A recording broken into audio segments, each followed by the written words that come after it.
ណាស់បងប្អូនហើយយើងធ្វើជាប្រចាំរាល់ថ្ងៃសុខភាពយើងនឹងរឹងប៉ឹងឡើងហ្មងចានិយាយទៅវាបានសុខភាពច្រើនបងប្អូនហ្នឹងហើយវាទុនរាងកាយយើងវាមិនរឹង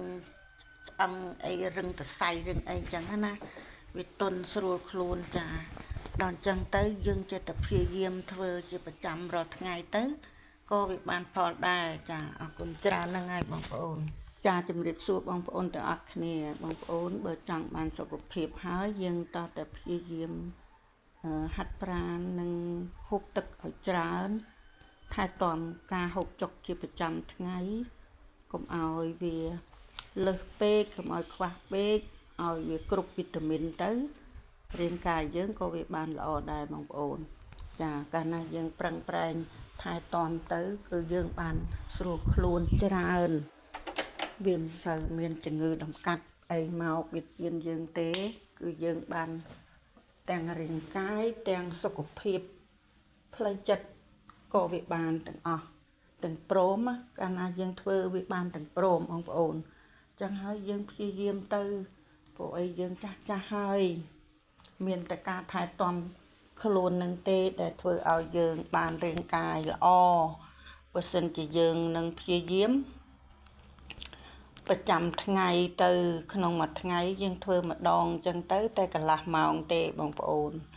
ហើយបន្ទាប់ពីហាត់នឹងហើយយើងអាចរាំលេងយើងអាចសួរនាំគ្នាសុខទុក្ខគ្នាបលែងគ្នាលេងប្រអាប់គ្នាលេងចឹងទៅក៏វាមានសេចក្តីសុខដែរអាហ្នឹងប្រចាំការរបស់ខ្ញុំធ្វើបែបហ្នឹងក្រុមពួកខ្ញុំមិនអាយុតិចទេណាបងប្អូនសិអាយុច្រើនហើយអ្នកអាយុតិចមានតែបន្តិចអ្នកទេហើយបើយើងព្យាយាមហាត់តាំងពីអាយុតិចទៅមិនងាយចាស់ទេបងប្អូនរឹងប៉ឹងណាស់ដូចបងស្រីមួយនោះគាត់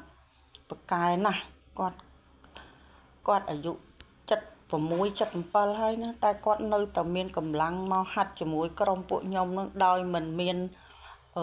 ធុញទ្រាន់ទេគាត់តស៊ូណាគាត់ជិះកង់មកពីឆ្ងាយដែរហ្នឹង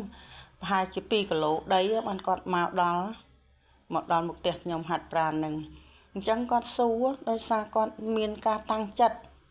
ហើយបើយើងអត់តាំងចិត្តទេយើងធ្វើអីក៏អត់កើតដែរបងប្អូនកុំថាឡើយហាត់ប្រាណទោះបីតែយើងរស់ស៊ីក៏ដោយតែយើងចោះចាញ់ក្នុងការដែលជួបលំបាកហើយ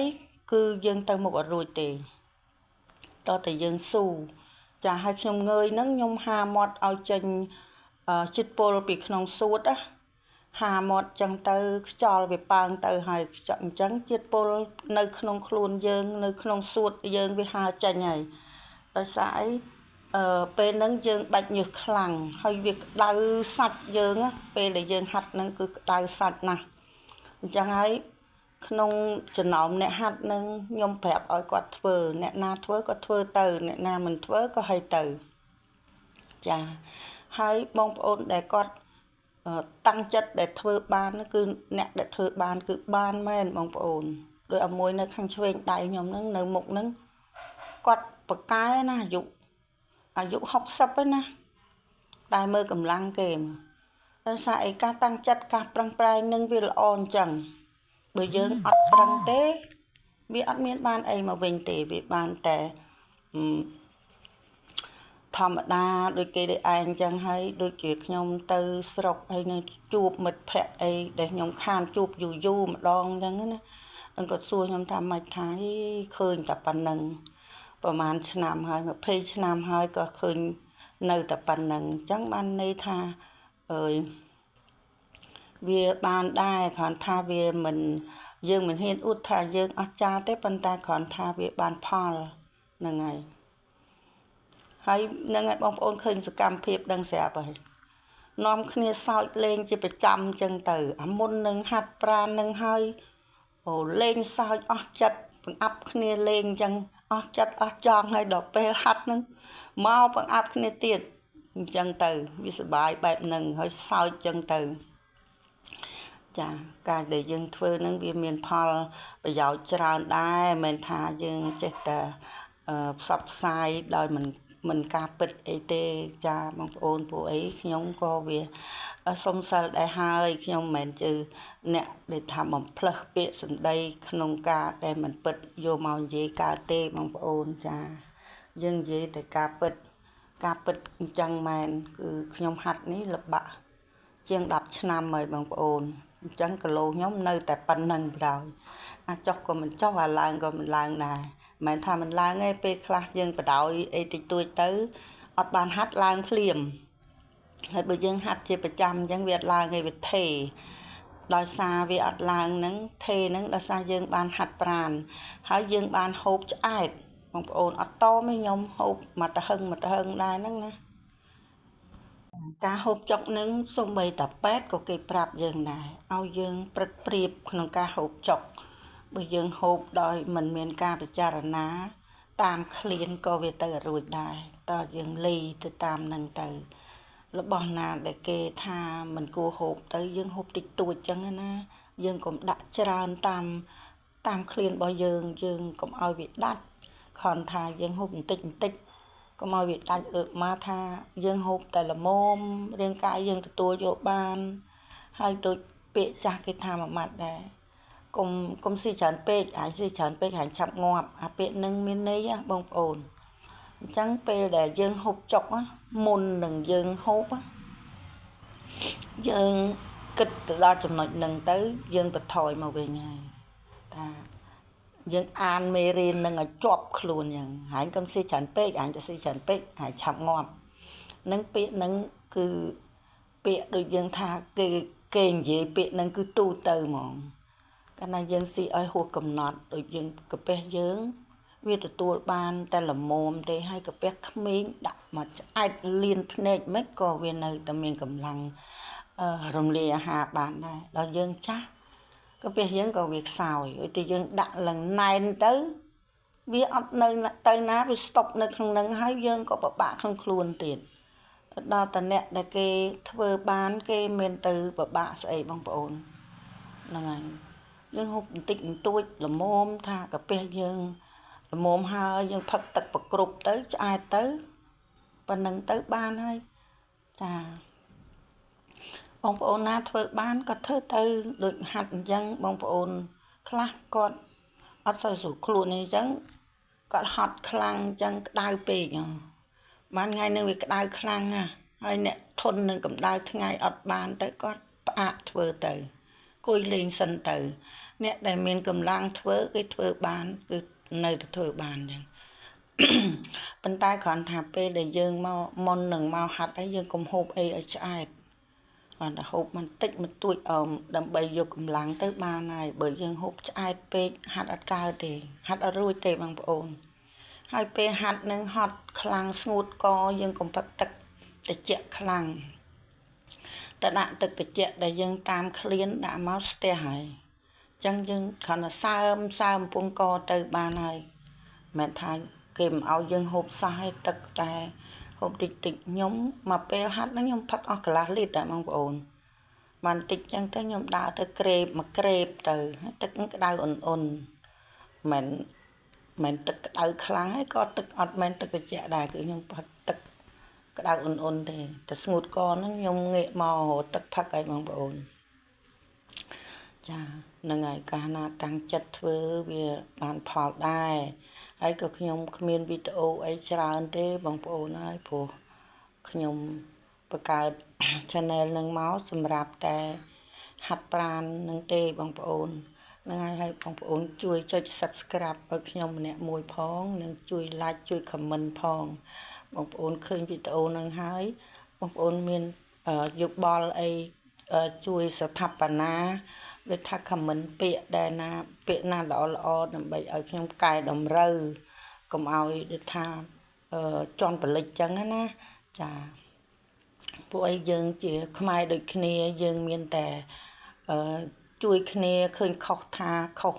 យើងកុំជន់បលិចគ្នាយើងជួយគ្នាក្នុងនៃស្ថាបនាដើម្បីដើរទៅមុខចា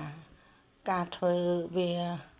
បើសិនជាយើងនិយាយដោយមិនមានក្រមសីលធម៌ក៏យើងមានន័យថាដូចយើងអត់បានចូលសាលាអញ្ចឹងណាចា ចឹងយើងមុននឹងចេញដៃយើងទៅសេខមមិនគេអីចឹងយើងមានក្រមសីលធម៌ក្នុងខ្លួនខ្លះទៅយើងកុំជន់បលិចគេកុំដៀលប្រមាថគេវាបាបបើយើងនេះថាយើងមើងងាយគេហ្នឹងក៏វាបាបដែរអញ្ចឹងអ្នកដែលមកធ្វើនឹងអ្នកខ្លះក៏គេទឹះគេអីអញ្ចឹងហ្នឹងហើយសំខាន់តែអភ័យទោសផងបងប្អូនកុំប្រកែប្រកាន់ច្រើនចានិយាយទៅវាបានសុខភាពច្រើនបងប្អូនហ្នឹងហើយវាទុនរាងកាយយើងវាមិនរឹងស្អឹងអីរឹងតសៃរឹងអីអញ្ចឹងណាវាទុនស្រួលខ្លួនចាដល់អញ្ចឹងទៅយើងចេះតែព្យាយាមធ្វើជាប្រចាំរាល់ថ្ងៃទៅក៏វាបានផលដែរចាអរគុណច្រើនហ្នឹងហើយបងប្អូនចាជំរាបសួរបងប្អូនទាំងអស់គ្នាបងប្អូនបើចង់បានសុខភាពហើយយើងតតែព្យាយាមហាត់ប្រាណនិងហូបទឹកឲ្យច្រើនថែទាំការហូបចុកជាប្រចាំថ្ងៃកុំឲ្យវាលើសពេកកុំឲ្យខ្វះពេកឲ្យវាគ្រប់វីតាមីនទៅរាងកាយយើងក៏វាបានល្អដែរបងប្អូនចាកាលណាយើងប្រឹងប្រែងថែទាំទៅគឺយើងបានស្រួលខ្លួនច្រើនវាមិនសូវមានជំងឺដំកាត់អីមកបៀតបៀនយើងទេគឺយើងបានទាំងរាងកាយទាំងសុខភាពផ្លូវចិត្តក៏វាបានទាំងអស់ទាំងព្រមកាលណាយើងធ្វើវាបានទាំងព្រមបងប្អូនចឹងហើយយើងព្យាយាមទៅព្រោះអីយើងចាស់ហើយមានតែការថែទាំខ្លួននឹងទេដែលធ្វើឲ្យយើងបានរាងកាយល្អបើសិនជាយើងនឹងព្យាយាមប្រចាំថ្ងៃទៅក្នុងមួយថ្ងៃយើងធ្វើម្ដងអញ្ចឹងទៅតែកន្លះម៉ោងទេបងប្អូនហើយបន្ទាប់ពីហាត់នឹងហើយយើងអាចរាំលេងយើងអាចសួរនាំគ្នាសុខទុក្ខគ្នាបលែងគ្នាលេងប្រអាប់គ្នាលេងអញ្ចឹងទៅក៏វាមានសេចក្តីសុខដែរអាហ្នឹងប្រចាំការរបស់ខ្ញុំធ្វើបែបហ្នឹងក្រុមពួកខ្ញុំមិនអាយុតិចទេណាបងប្អូនសិស្សអាយុច្រើនហើយអ្នកអាយុតិចមានតែបន្តិចអ្នកទេហើយបើយើងព្យាយាមហាត់តាំងពីអាយុតិចទៅមិនងាយចាស់ទេបងប្អូនរឹងប៉ឹងណាស់ដូចបងស្រីមួយនោះគាត់ប្រកែណាស់គាត់អាយុ76 77ហើយណាតែគាត់នៅតែមានកម្លាំងមកហាត់ជាមួយក្រុមពួកខ្ញុំនឹងដោយមិនមានធុញទ្រាន់ទេគាត់តស៊ូណាគាត់ជិះកង់មកពីឆ្ងាយដែរហ្នឹងប្រហែលជា2គីឡូដីបានគាត់មកដល់មុខផ្ទះខ្ញុំហាត់ប្រាណហ្នឹងអញ្ចឹងគាត់ស៊ូដោយសារគាត់មានការតាំងចិត្តហើយបើយើងអត់តាំងចិត្តទេយើងធ្វើអីក៏អត់កើតដែរបងប្អូនកុំថាឡើយហាត់ប្រាណទោះបីតែយើងរស់ស៊ីក៏ដោយតែយើងចោះចាញ់ក្នុងការដែលជួបលំបាកហើយគឺយើងទៅមុខអត់រួចទេតើតែយើងស៊ូចាឲ្យខ្ញុំងើយហ្នឹងខ្ញុំហាមាត់ឲ្យចេញជាតិពុលពីក្នុងសួតណាហាមាត់ចឹងទៅខ្យល់វាប៉ើងទៅហើយអញ្ចឹងជាតិពុលនៅក្នុងខ្លួនយើងនៅក្នុងសួតយើងវាហើរចេញហើយដោយសារអីពេលហ្នឹងយើងបាច់ញើសខ្លាំងហើយវាក្តៅសាច់យើងពេលដែលយើងហាត់ហ្នឹងគឺក្តៅសាច់ណាស់អញ្ចឹងហើយ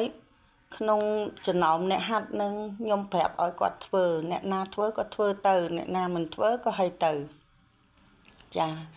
ហើយបងប្អូនដែលគាត់តាំងចិត្តដែលធ្វើបានគឺអ្នកដែលធ្វើបានគឺបានមែនបងប្អូនដោយឲ្យមួយនៅខាងឆ្វេងដៃខ្ញុំហ្នឹងនៅមុខហ្នឹងគាត់ប្រកែណាអាយុ60ឯណា